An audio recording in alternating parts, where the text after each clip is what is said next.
Hello, Renee Flamont here. I thought it pertinent to cover this topic again and what is actually happening when the narcissist reaches out to you. I've talked about a lot, and we're going to do it again. And we talked a little bit about it on Monday in terms of Valentine's Day Hoover. I referred to that. This actual title is from video number 269. So if you can't get enough of this topic, you can go watch that one.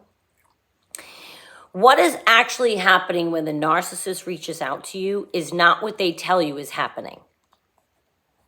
And we've discussed this a lot, yes, but I want you to understand. What is happening when the narcissist reaches out to you in their life is not, I miss her so much. Oh, I love her. Oh, I really blew it. I should have been nicer. And then boom, they call you. Man, that's not what's happening, you guys. That is not what's happening.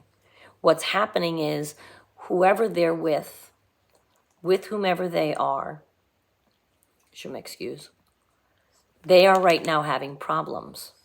Or if they're not with anyone, they're lonely. Or they just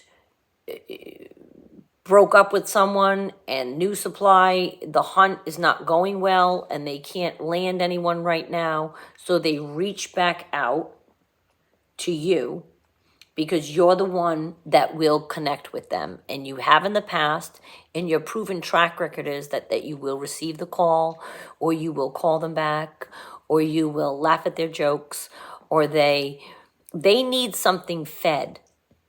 And in their list of people, they know, oh, okay, this one, Sally Mae, always flirts with me. This one always laughs at my jokes. This one is a good ear. She's a good listener. This one will tell me I'm handsome. This one, you put your own pronoun in, mine's he for a romantic partner, so my stories follow that. But you guys, they reach out to the people that they think will feed exactly what they need at that moment.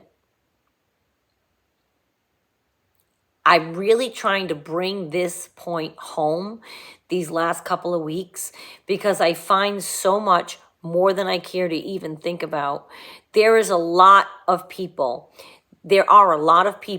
that go through a second, third, eighth, and 10th round of damage because when the narcissist reaches out to them, they fold.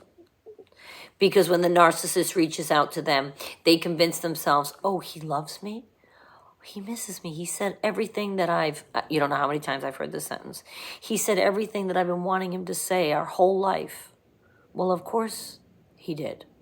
Or she. Again, you do your own thing. They know what you want to hear because you've been asking for it the whole time you've been together. They know what you want to hear. So they're going to say it to you. Minnie needs the love, so I have to give her the love. They're going to say exactly what they think will work the quickest it will work because they're trying to get you on the phone. That's the win for them. Getting you on the phone could be all they need. Could be all they need. And the minute you answer, or how many times has this happened? They call. You don't answer. You finally answer them and there's no answer. They've already moved on. They've already fixed the fight that they had with their ex. They didn't mean anything they said to you in the 45 messages. They're already off with somebody else. Or they've landed new supply already. Or you call them back and you talk for a day like I talked about this week earlier. And then boom, they're gone the next day. After hoovering you 150 times in 3 days. When they reach out to you, they're trying to heal something. Something that just broke. They're trying to feed their own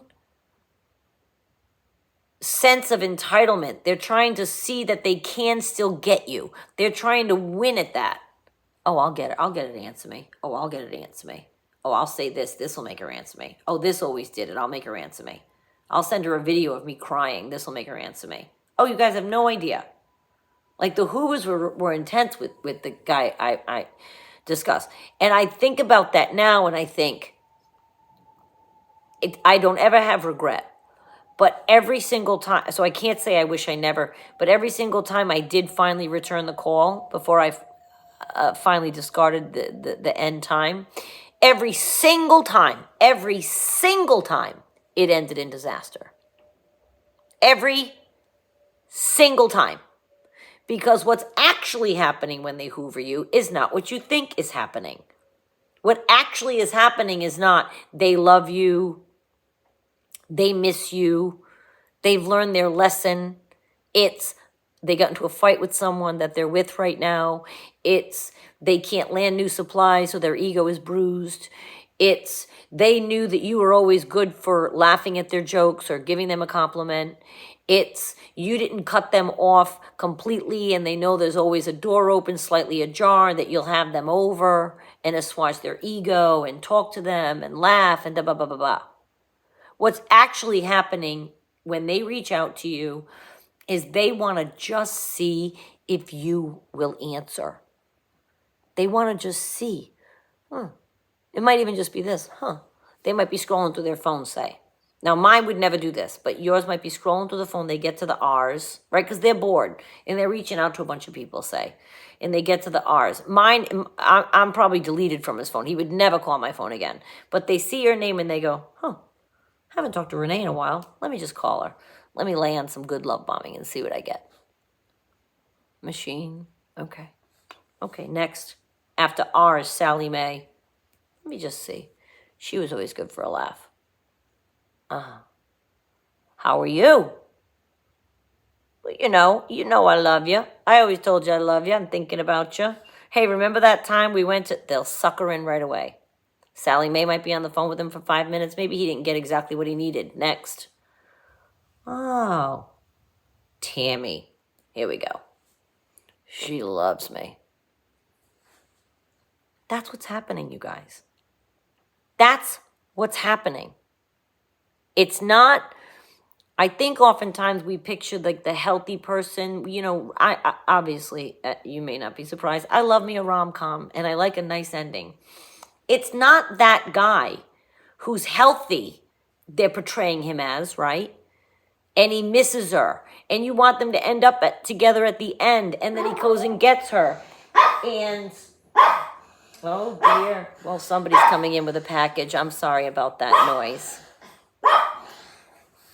Sorry. Minnie, it's okay. It's okay. It's okay. We've never had a package delivered while we've viewed before. She's ferocious, you guys. Okay, he's gone, my love. She never makes any noise, right? Look how she gets when a package comes.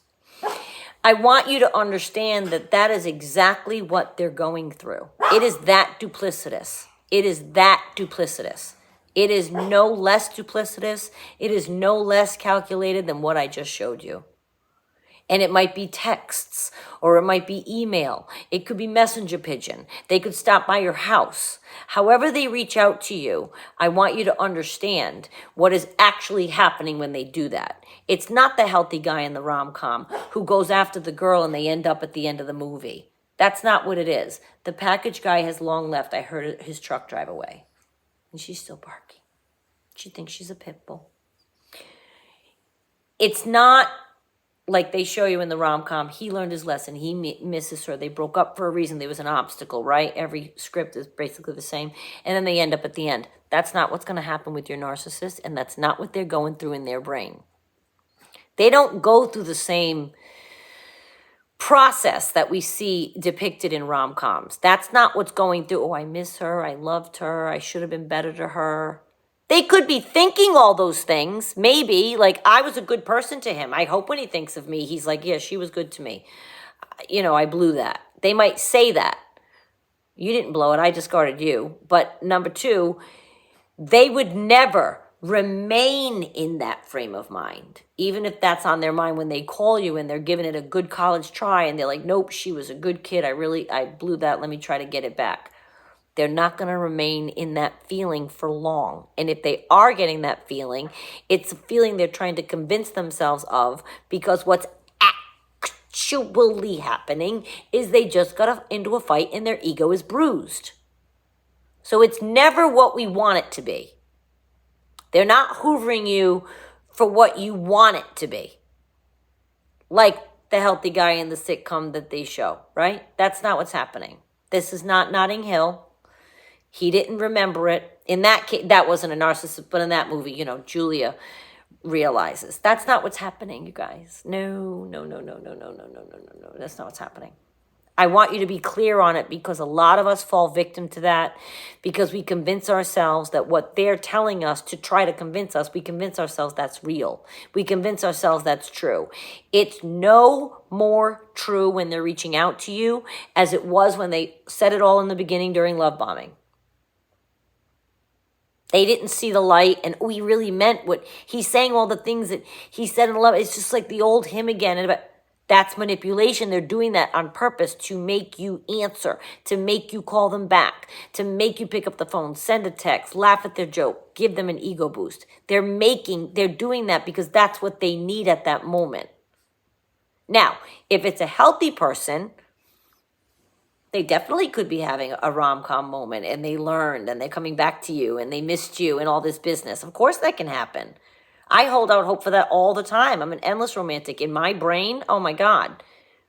But with a narcissist, that's not what's happening. What's actually happening is they have a hole in their life in some way, or in their ego, or somebody just doused them, and they need a boost of some sort. Don't be that boost for them, you guys.